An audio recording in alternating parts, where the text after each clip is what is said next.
And are we going to see any level 1 shenanigans, Dabis? What do you think? Are we going to get our standard 5-point? I see a ping going down from Recipe for Disaster already, indicating they might be looking to stack together. Yeah, I think honestly, if Juicy Boys were ready with a reply to a potential invade, then I think it would get pretty ugly for R4D. Because Anivia Q can hit multiple targets if R4D gets ambushed, then Pantheon can also start with stun. Talia's Q is very powerful in a level 1 scenario. Most Yeah, definitely. you have to be careful. But it doesn't look like we are going to see any action. They're going to move as a 5 to help Galungulate check his topside jungle. Not that they're going to find anything, but I do like this from R4D. Just make sure that everybody stays safe. Yeah, the Fiora was indeed a response into Tom Kench, obviously because it was red side, but even then, well, you have to take into account the rest of the composition, and I think for Fiora it's going to be very tough if it ever comes to a situation where Fiora actually has to group. Yeah, exactly. Well, the other thing you have to look at with these two team comps is wave clear as well. And I don't think I need to ask you which team comp has better wave clear, do I, Dabis? That's another part in which R4D are lacking.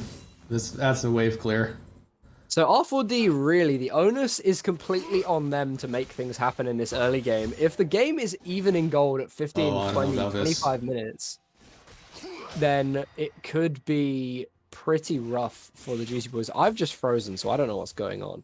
Okay, give me a sec. My game is running a bit weird, I would imagine. As we're just seeing a little bit of trading in the top side, but Hakes not coming off particularly well in the early stages of this matchup. How should Fiora into Tom Kench go, actually? I don't really know the matchup very well. Well,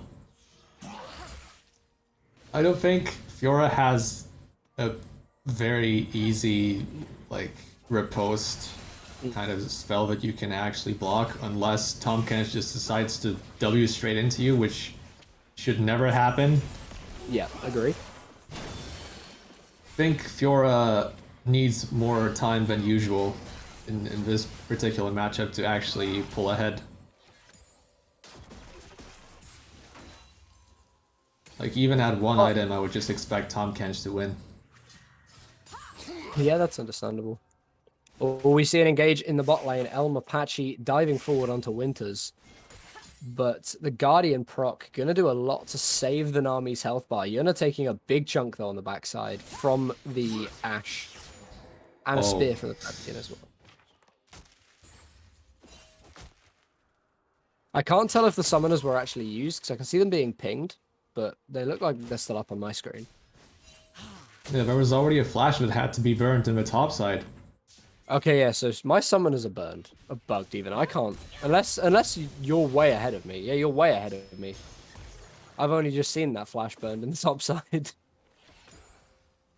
Is my client doing okay? I think an easy solution is to just like fast forward, like go 4 times the speed, then you can catch up. Give me a sec. Yeah, give me a sec.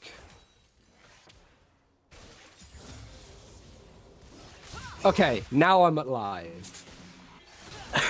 Sorry about that. Just let me check. Okay, now we should be. 4 minutes 30-ish. Yeah. Yeah. Yeah. Okay. Cool. As my replay decides to freeze again. Technical issues are fun.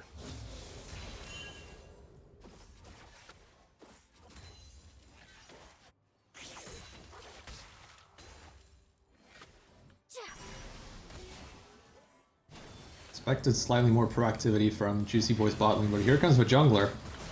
Yeah, Eternal Ether flash forward from Elm Apache as well. Yuna just about able to get himself out to safety with the Arcane Shift, though. Oh, that's a kill. Winters.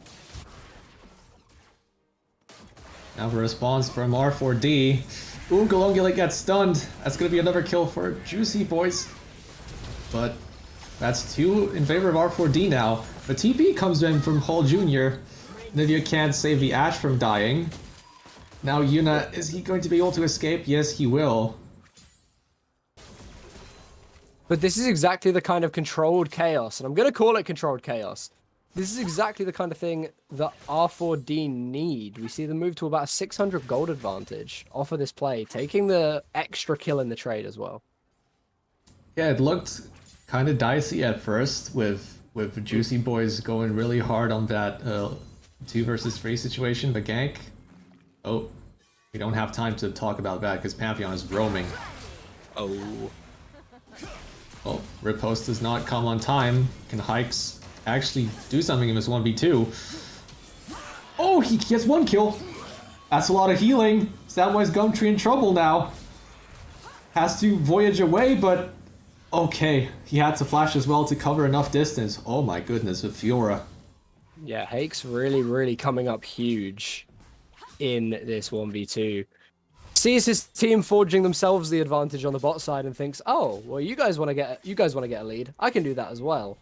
So takes the 1v2, gets 1 kill, gets himself out alive. Really big play coming in from the Fiora here. Oh, the TP coming in behind the Fiora. Is she gonna get caught?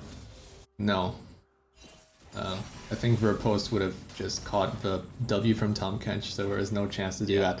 Yeah, but the important detail in that fight was Samwise Gumtree did not have his Devour. So naturally, you're at a disadvantage, even in a 1v2 situation. You're missing a lot of that damage, a lot of that potential CC. Well, the Fiora. And the Fiora just has all of the extra healing from that Grand Challenge, which is just so incredibly huge in these early fights. It's even huge in the later fights, but in a 1v2 scenario like that, it almost gives the Fiora a second health bar to work with. Yeah, now we see Yuna with a Sheen. Oh, that's a big combo. Oh my. No way out of that combo whatsoever. You're just dead. Oh. Samwise Gumtree stacking up that wave, but now he's gonna get jumped by Galungulate and Hikes. He still has thick skin, so he should be able to survive a lot longer, but it doesn't matter when the healing from the Fiora just enables the dive. At least Juicy Boys get a dragon on the other side of the play. So not bad, and here comes the Great Wall of Talia. That's a kill for Feb 14th. Yuna is going to escape. Oh, the crystal arrow just whiffs completely. Just a small sidestep from Yuna to enable that one. Yeah, Juicy Boy's fighting back, but yeah, Yuna Dabula still is probably feeling quite good about this situation with the 2 kills that he's gathered plus the assist. You would definitely have to imagine so. He's still ahead in gold right now. Fiora's up by 1k already. And here comes the jungler again. What we needed to see. This is exactly what we needed to see from Recipe for Disaster. We mentioned at the 10, 15, and 20-minute marks, if they are the team that is ahead, they can start this snowball rolling, and they might get themselves to a point where they Galungulate has to be careful on this invade. Yeah. I don't think he wants this smoke. Here comes the stun from Pantheon. It's a 1v2, and you're definitely going to die for that blue buff. Now Hike's trying to do something about his jungler dying, but he's going to be next. And this was just a very poorly thought out invade by R4D, and here comes another stun into the knockback by Vitalia. That's 3 kills in quick succession for Juicy Boys. They're just controlling the map, taking over right now. And the R4D, they had a lot of good things going for them, but yeah, they just, with that play, I just felt like they let most of it slip away very easily. And that is part of the issue when you do start building all of this momentum. It starts going well, you think, ah, yes, we have the momentum, we have the lead, and we can start taking full control of everything. But one bad decision quickly leads to another. and R4D really being their own worst enemies there for a few moments of play. Yeah, I don't think that was necessary at all. Oh my, that's just a straight up flash by LeBlanc. Because that Flash Frost would have landed, and then it's probably just a kill in the mid lane.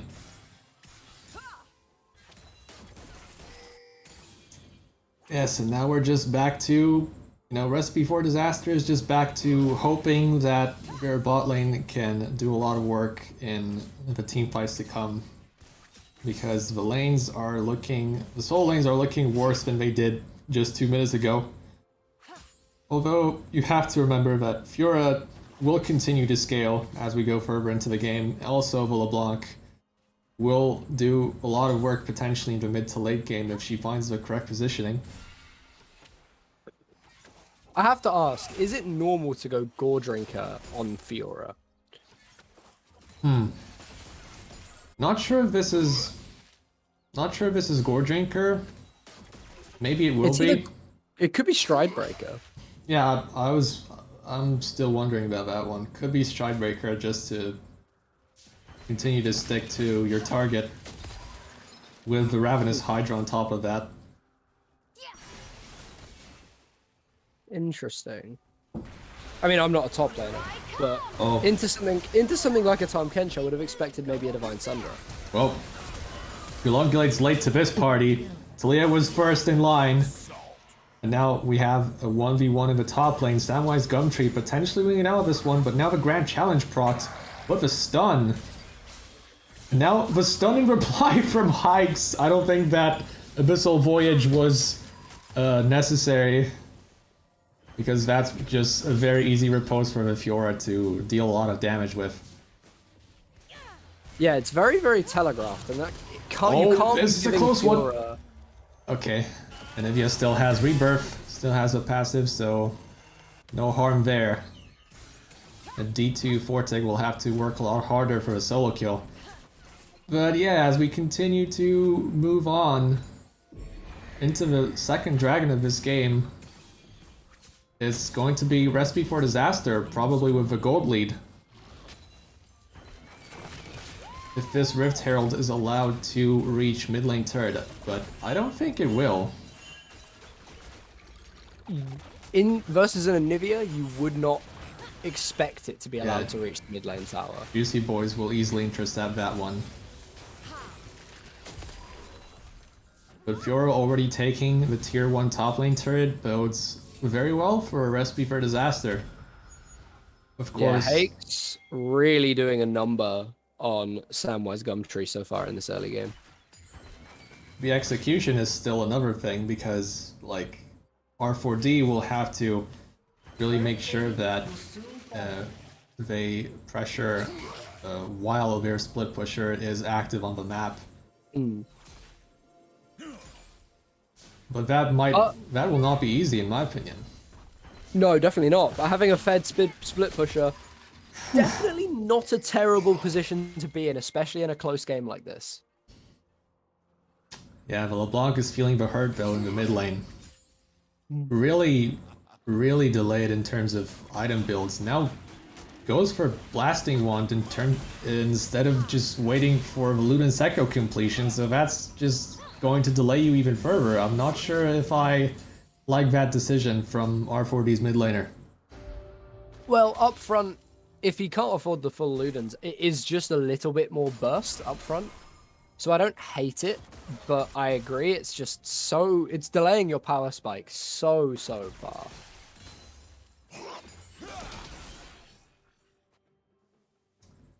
Yeah, I imagine R4D would be able to do a lot more on the map with the mid laner being even slightly more ahead in terms of items. Right now it's just not the case. Though Anivia doesn't have her Liandry's either. Now Samwise Gumtree, slightly compromised position, still has a level disadvantage compared to the Fiora. It is the Gore Drinker instead of the Stridebreaker, so we're just going for maximum healing. And obviously the Bramble Vest has to come out from the other top laner just to stop some of that. The Bramble Vest throw from Samwise Gumtree just the stun lands. Oof!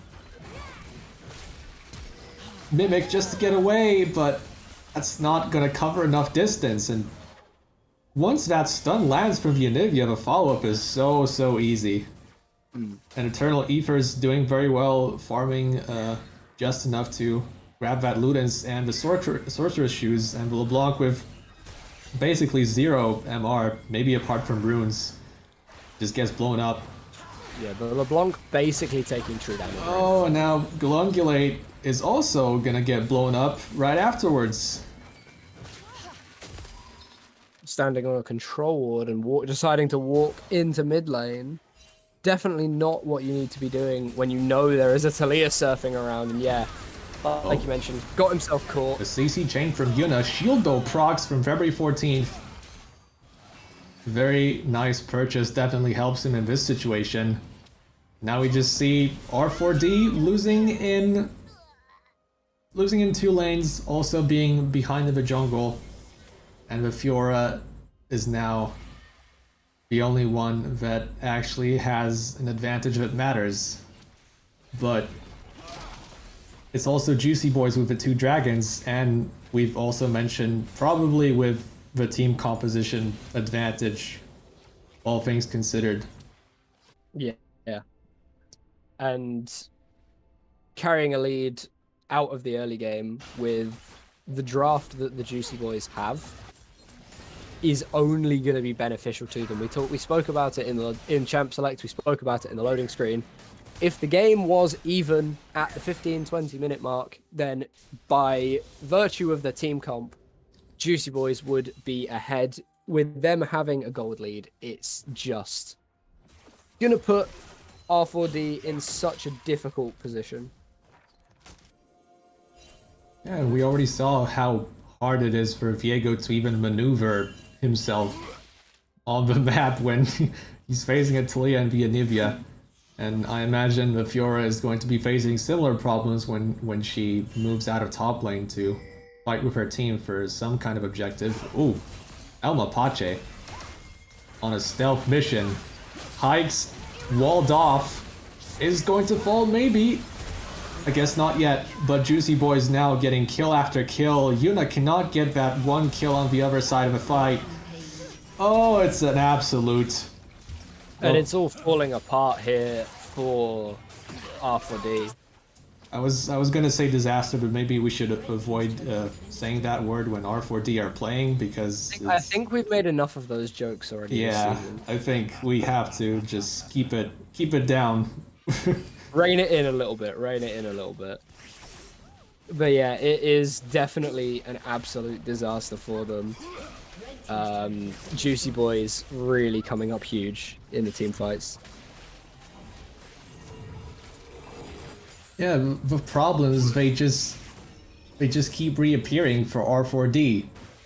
You cannot kill the Talia and Yanivia when they're creating so much space, and the zone control is incredible from these two. The Ashe is building shield though, followed by Wit's End. So that's another difficult target. You're never going to be able to kill the Ashe. The Tom Kench is too tanky, and the Pantheon can even block some of the damage with a well-timed E. Aegis Assault, I think it is. Yeah. But Dabis, I have a more important question. Why is Galunculate going Kraken Slayer? Well, after the recent change, Diego definitely prefers more squishy builds over Divine Sunderer. Okay. So that's just another disadvantage. If this was old Diego, then obviously the answer is Divine Sunderer into Starax and just try to survive through the incoming damage. Yeah. But yeah, in a situation like this, Diego is kind of shoehorned into these squishier builds, which only makes his job harder in this particular game. Yeah, if you don't let him get the resets, so Viego is kind of not a factor. And Hikes is now also not that much of a factor. The Grand Challenge is not even, He's only allowed to proc once. Well, you look at how much armor that Tom Gench has under his belt now. The full Frostborn Gauntlet or Iceborn Gauntlet, whatever it's called now, and the essential oils really nullifying everything that Fiora wants to do. Okay, Juicy Boys definitely want to stop the Viego before they burst this down, and they will. So now there's absolutely no threat. The Pantheon will die, but that's a small price to pay for Baron Nashor. R4D's bot lane was not even there to assist in any capacity. Now it's so easy to play this team comp from the Juicy Boys. Like, at this point... They're ahead, they have Baron, they just want to siege, and Baron only amplifies that effect. Just autopilot towards their base. If anyone's out of position, just, you know, use the Talia R or the Ashe R. You have so many globals to just try and disrupt any kind of, you know... If anyone's out of position, just press all of your buttons on them and they will fall over. Because effectively, that is all that the Juicy Boys have to do at this point. They can clear waves in mere seconds. They can kill champions in also mere seconds. And yeah, it's kind of just a victory march with the Baron at this point. That's just another example of Juicy Boys being able to use their globals to get another kill. And Hikes is basically not allowed to side lane. Nope. Because if you try, you have a Talia wall surfing up in your face, you have a Pantheon man dropping onto you, and then there's also an Ashe arrow coming out of the jungle. Yeah, that's, I think, another aspect of this draft that we haven't mentioned initially. Like, Juicy Boys have so many answers to a Fiora that wants to side lane. Yeah, definitely. Now we're just gonna take even more turrets. Tom Kench just straight up tanking turret shots, does not care at all. Yeah. Has those plated steel caps now, has a bunch more health from that Kindle gem and the Giant's belt. So he really just doesn't care at this point about any of your physical damage. The only person who can really touch him is the LeBlanc. But, as we mentioned earlier, that LeBlanc, it was already behind. That LeBlanc was very delayed at reaching Mythic Power Spike. And will remain behind the curve pretty much for the rest of the game. Galungulate just barely getting away. A heal had to come out just to keep him alive. And, yeah... I think it doesn't matter that R4D can potentially get bonus EXP from these super minions coming in, because the game it's so easy for Juicy Boys to keep forcing objectives, and also the wave clear is very limited on the other side. If you keep Yuna wave clearing bot lane, that just makes your response to anything that Juicy Boys do is even weaker. Yeah, the game should end in before 30 minutes on the timer. You would imagine so, given the current state of play. However, with the champions on the side of R4D, champions like that Viego, as an example, there is the possibility of some kind of comeback. Yeah, I think... Obviously, like, the Viego possessions are always a threat. But, yeah, it would have to be basically a perfect kind of scenario for R4D plus the Juicy Boys. You're looking for a pick on the Talia, into which you go from Talia possession on Viego to killing a couple, to maybe killing the Anivia, to then transforming into Ashe, and then killing everything else. That's basically what you have to have happen at this point. Well, taking over Pantheon would also be nice, because you can tank up a lot of damage, and also you have a gap closer. This is true. Oh, what a nice arrow from February 14th. LeBlanc is just disabled from the game, apparently. No longer in League of Legends. Nope. Gray Screen Simulator. R4D left with just a bot lane to defend the base. Fiora still in the side lane, wondering where it all went wrong. And my answer would be probably in the champion select phase. Yeah, I would have to agree with you. because yeah, R4D in this situation, they were not allowed many mistakes. No. The early game had to go very smoothly. It didn't. The early game had to go well. Juicy Boy, and to be fair to R4D, it looked like it was going well. For that first 10 to 12 minutes, I think the game went very, very well for them. Oh.